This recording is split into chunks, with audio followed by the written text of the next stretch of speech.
O novo fracasso de bilheteria da Marvel mantém acesa a discussão sobre uma suposta existência de preconceito entre o público nerd, o público consumidor de quadrinhos, filmes e jogos relacionados a tudo o que tem a ver com o universo de fantasia e seus subgêneros.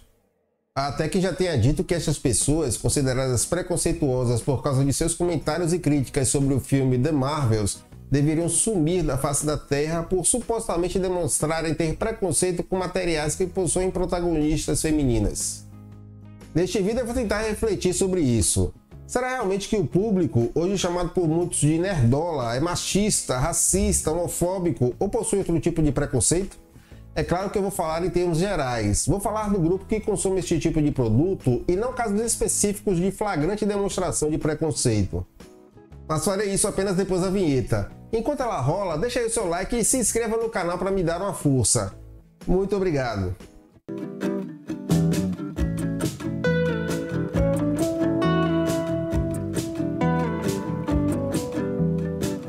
Quando surgiu lá pelo início da década de 1960, a Marvel foi um divisor de águas na história dos quadrinhos, uma vez que a editora se dispôs a mostrar os super-heróis de uma maneira inédita até então.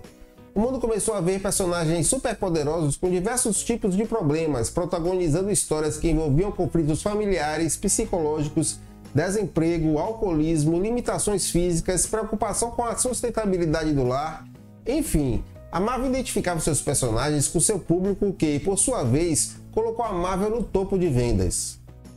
E desde o seu surgimento, as histórias dos X-Men, há muito tempo nos principais carros-chefes da editora, têm discursado sobre intolerância e preconceito, mostrando as aventuras dos personagens protegidos pelo Professor Xavier, que usam seus poderes para lutar na defesa de um mundo que os teme e os odeia por causa de sua condição especial.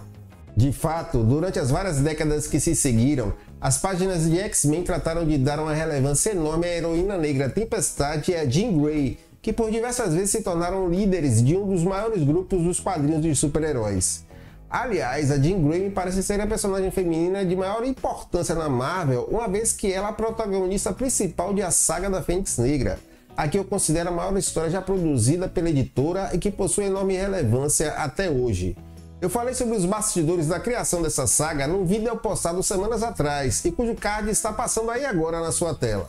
E no momento em que eu pensava em citar apenas personagens mutantes para que o vídeo não ficasse muito longo, eu lembro que a Marvel também foi responsável pela criação do primeiro super-herói negro das histórias e quadrinhos, o Pantera Negra.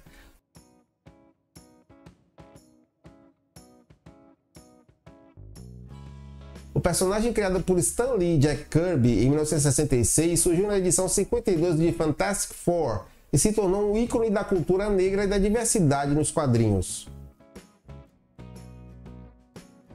Eu leio quadrinhos há quase 40 anos e tô aí desde o início dos anos 80, sendo que a revista mais velha que eu lembro de ter foi essa, a edição 2 de Heróis em Ação, publicada em agosto de 1984. Eu lembro que naquela época as histórias preferidas das poucas pessoas que eu conhecia que liam quadrinhos eram as da Marvel, com Homem-Aranha e a excelente metáfora mutante dos X-Men para a luta contra a intolerância e o preconceito no topo da preferência dos leitores. E no decorrer de anos fomos testemunhas de ousadias maiores, tanto da Marvel quanto da DC, quando elas foram apresentando mais histórias com personagens cada vez mais diversos e roteiros cada vez mais inclusivos que fugiam do que era considerado o padrão convencional do super-heroísmo. Mantendo a Marvel como exemplo, na edição 120 de Uncanny X-Men, publicada em abril de 1979, a editora apresentou seu primeiro super-herói gay, o Estrela Polar. O personagem criado por Chris Claremont e John Byrne assumiu sua homossexualidade apenas em 1992 na edição 106 da revista Alpha Flight, se tornando um personagem histórico e pioneiro para a representação LGBT nos quadrinhos por pertencer a uma editora de enorme influência e alcance no mercado de quadrinhos e na cultura pop. Em 2012, Estrela Polar foi um dos noivos do primeiro casamento gay dos quadrinhos, ocorrido na edição 51 de Astonished X-Men, quando o personagem se casa com Kyle Ginado, seu parceiro de longa data. Eu poderia citar muitos outros exemplos de personagens e tramas que contemplam e reforçam a importância da diversidade nos quadrinhos, mas não farei isso utilizando mais uma vez a desculpa do vídeo não ficar muito longo. De qualquer forma, creio que já citei exemplos suficientes de diversidade e inclusão que foram muito bem aceitos pelo público nerd. Casamento de Estrela Polar, por exemplo. Astonishing X-Men 51 vendeu muito bem, embora houvesse aqueles que criticassem a postura da Marvel naquele momento e mostraram um casamento gay numa história em quadrinhos, do que para eles era uma demonstração de desrespeito aos valores familiares. E outros que afirmavam que a Marvel não possuía preocupação genuína com a representação LGBT, mas estava apenas se aproveitando de uma tendência de mercado. No entanto, de acordo com os dados da distribuidora Diamond Comic, Astonishing X-Men 51 foi a 8ª revista em quadrinhos mais vendida nos Estados Unidos em junho de 2012, com estimativa de mais de 113 mil cópias vendidas, se tornando a segunda mais vendida da Marvel naquele mês. A procura pela revista foi tão grande que chegou a esgotar em algumas lojas. E o que dizer dos outros personagens que eu citei? Falando das femininas, Tempestade e Jean Grey, ao lado de Vampira, Mary Jane e Jessica Jones, só para citar algumas, certamente estão entre as preferidas dos leitores. E todas elas, ao lado do Pantera Negra, só possuem toda essa enorme relevância porque foram bem aceitos pelo público depois de terem sido muito bem desenvolvidos em sua mídia de origem. E até aqui eu só falei da Marvel. Lá do lado da concorrência há a Mulher Maravilha, o enorme representante do feminismo e mãe de todas as super-heroínas, tendo enorme popularidade e influência desde a sua criação em 1941 até hoje, e a Batwoman Kate Kane, personagem lésbica cuja história de origem escrita por Greg Rucka e ilustrada por J.H. Williams III foi bastante elogiada pelos fãs e pela crítica, tanto pelo roteiro inteligente e emocionante de Greg Rucka, quanto pela arte impressionante e inovadora de J.H. Williams, que usou vários estilos e layouts para criar uma história com uma atmosfera única e dinâmica. E chegando aqui, eu espero estar fazendo você perceber ou lembrar o cuidado com que escritores e desenhistas têm tratado esses personagens em sua mídia de origem. Depois de ter aceitado tanta diversidade e inclusão nas histórias da Marvel, a ponto de levar a editora ao mais alto patamar de vendas e preferência, fica muito difícil aceitar que, em geral, o consumidor de quadrinhos carrega algum tipo de preconceito. E como não poderia deixar de ser, décadas de roteiros brilhantes ilustrados por artes espetaculares fizeram que durante muitos anos o sonho de várias gerações fosse o de ver seus personagens preferidos transportados para o cinema. Por muitos anos só tínhamos os filmes de Superman e Batman, ou de outro herói de menor relevância, mas aí vieram os anos 2000 com X-Men e Homem-Aranha e posteriormente Homem de Ferro inaugurando o apoteótico universo cinematográfico da Marvel. Num período de cerca de 10 anos, entre o primeiro Homem de Ferro e Vingadores Ultimato, tivemos de filmes muito bons a excelentes, e alguns vacilos no meio do caminho, é verdade, mas que de maneira nenhuma atrapalharam o saldo geral, que foi bastante positivo. Entre esses ótimos filmes do universo cinematográfico da Marvel está Pantera Negra, enorme sucesso de público e crítica que arrecadou mais de 850 milhões de dólares.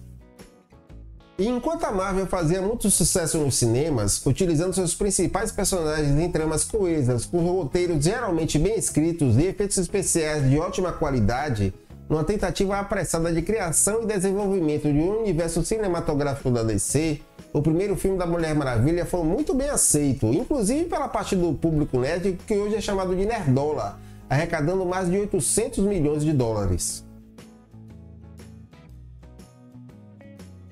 Não estou dizendo que o nerdola foi o principal responsável pela bilheteria do filme, mas eu particularmente não vi ninguém desse público criticando o filme da Mulher Maravilha ou do Pantera Negra negativamente. Você viu? Muito pelo contrário, a Gal Gadot, por exemplo, é muito amada pelo nerdola, que ainda lamenta muito a retirada dela dos futuros planos da DC. Mas aí, voltando para Marvel, depois do Ultimato, o estúdio foi só ladeira abaixo. A Marvel quis dar continuidade ao seu universo sem a presença de seus principais atores e personagens e esperou que o seu público entendesse essa proposta. Mas eu acredito que para tentar manter o sucesso sem a presença de seu elenco principal, a Marvel teria que manter o investimento na qualidade de uma coisa fundamental para o sucesso de qualquer história, seja ela mostrada nos quadrinhos ou no cinema: um bom roteiro.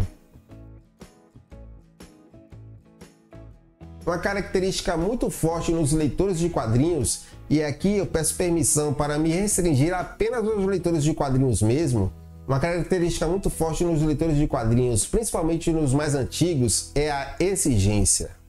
As histórias consagradas por esse público como grandes clássicos possuem alto nível de qualidade na arte e no roteiro. Watchmen, Cavaleiro das Trevas, Maus, a Saga da Fênix Negra, A Queda de Murdoch, Alias. Enfim, estas obras são reverenciadas por serem junções extraordinárias de um ótimo roteiro com a arte espetacular. Nomes que vão desde Stan Lee a Alan Moore, passando por George Pérez, Chris Claremont, John Byrne e outros, são insensatos até hoje por causa da enorme qualidade de seus trabalhos. E todos eles trabalharam com inclusão e diversidade, criando, inserindo e desenvolvendo seus personagens em seus respectivos universos com trabalhos que demonstravam desses autores muita dedicação e cuidado. Daí saímos do gibi e vamos para o cinema. E quando fazemos o retrospecto de todos esses anos do universo cinematográfico da Marvel, vemos a manutenção da boa qualidade dos roteiros dos filmes apenas até Ultimato. Após Ultimato, o saldo tem sido bastante negativo, com a enxurrada de críticas ruins vindas principalmente do público nerdola, que também criticou negativamente filmes protagonizados por homens brancos e héteros, como Thor, Amor e Trovão, Shazam 2 e o terceiro Homem-Formiga. Aliás, depois de Ultimato, a única coisa boa que a Marvel produziu para o cinema foi Guardiões da Galáxia 3 e só. No streaming eu aponto também WandaVision, Loki e Falcão e o Soldado Invernal como sendo boas obras também. Mas são apenas 3 séries e um filme. Mas não deveria ser assim, uma vez que tanto Disney quanto Warner têm à sua disposição vastos materiais de qualidade excelente que poderiam ser simplesmente levados para as telas com apenas algumas adaptações pontuais. Materiais que já foram testados, aprovados e reverenciados pelo público que acompanha os super-heróis desde muito tempo, que certamente renderiam constante sucesso de bilheteria e audiência. Mas infelizmente o que observamos é que tanto uma quanto a outra têm desperdiçado esse potencial enorme que há em suas propriedades, sendo que na Marvel, principalmente, esse potencial é jogado no lixo pelo cumprimento de uma agenda que pouco se importa com a boa qualidade do produto. E convenhamos, que real respeito é demonstrado a causas importantes de diversidade e inclusão numa obra de qualidade ruim? Deixo essa pergunta para você refletir. A Disney parece que manda escrever qualquer história para qualquer personagem e oferece ao público fingindo estar preocupada com qualquer causa. Se não, vejamos, em vez da dedicação e do cuidado ofertado a esses personagens em sua mídia de origem, a Disney tem oferecido roteiros ridículos em produções tão apressadas que até há pouco tempo estavam expondo os profissionais responsáveis pelos efeitos especiais dos seus filmes e séries a péssimas condições de trabalho, incluindo jornadas de trabalho exaustivas, você lembra? Ou seja, a única causa que a Disney parecia não se importar era trabalhista, e a consequência disso foi a apresentação dos efeitos especiais de péssima qualidade na série da She-Hulk, por exemplo. Infelizmente, muitos do público que acompanham esses personagens têm aceitado isso, ou fingem aceitar, né? Porque não é possível que o eleitor veterano, ou que acompanha a Marvel e DC já há algum tempo, e que conhece o vasto material produzido pelos vários escritores que eu citei aqui, aceite qualquer coisa produzida pela Marvel Studios. Eu tô falando muito de Marvel porque a DC, responsável pelo péssimo filme do Flash, já resolveu iniciar tudo, né? Então é aguardar para ver o que vem aí. Posto tudo isso, fica muito difícil para mim ir ao cinema ou sentar na frente da TV para ver um filme ou série da Marvel sem antes ver as críticas dos vários canais conservadores e progressistas que eu acompanho no YouTube. Eu vi várias das críticas disponíveis nesses canais, inclusive do filme As Marvels, e observei que mesmo aqueles que gostaram de alguma coisa no filme fizeram várias ressalvas, ou seja, não vi nada que justificasse o investimento do meu dinheiro e do meu tempo numa ida ao cinema para assistir a uma produção que é no máximo divertida e que estará disponível no streaming em poucos dias. O curioso é que mesmo depois dos vários fracassos resultantes das suas constantes demonstrações de desdém com sua propriedade intelectual, mesmo com os vários anúncios de mudanças nas futuras produções da Marvel, apontando que a Disney percebeu que está errando, ainda tem gente que quer que você vá ao cinema simplesmente para que você prove que não é algum tipo de ista ou fóbico. E o discurso dessas pessoas está indo tão além que já chegou ao ponto de gente velha aqui na internet, que já deveria ter experiência suficiente para ter cuidado com o que fala, dizer que a parcela mais exigente do público nerd deveria sumir da face da Terra. Isso se deu mesmo após o sujeito ter criticado a Marvel por ter apresentado ao público um filme com um roteiro tão fraco. Quer dizer, Eu devo investir tempo e dinheiro numa ida ao cinema só para demonstrar simpatia com determinado viés político? É muita besteira, né? Em vez de ver o óbvio, de ver que baixas bilheterias sempre foram um indicativo do descontentamento do grande público com a péssima qualidade do material que é oferecido, se exige o extermínio de quem quer apenas o cuidado melhor com os personagens e com as histórias que nós acompanhamos por muitos anos nos quadrinhos. No caso específico de As Marvels, ele não fracassou pura e simplesmente por ter protagonistas femininas. O filme não fracassou porque os canais que possuem uma visão mais conservadora lideraram um suposto boicote ao filme, como a mídia progressista quer fazer parecer.